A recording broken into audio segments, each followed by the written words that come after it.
TikTok vacuum is phenomenal. It definitely lives up to the hype that it comes with.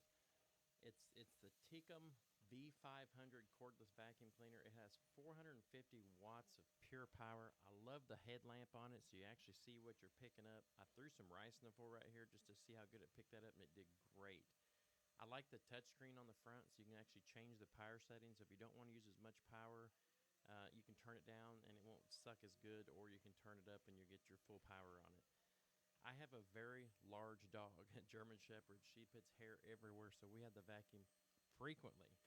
And so it did really good on her hair. I love how it effortlessly goes from hardwood to carpet. Fantastic. And guys, this thing picked up so much stuff. You'll see in the cup how much crap it picked up off my floor. I have the other guy too, the purple and gray guy, and this did just as good as that vacuum did. Look at the stuff it picked up in this cup. Easy to dispose of with a flip of a switch. It'll dump it right in there. At only $99.99, guys, this is the vacuum to have. All the attachments come with it. I'm going to link it down below so you can check it out yourself. Click on the TikTok basket down below to grab yours today.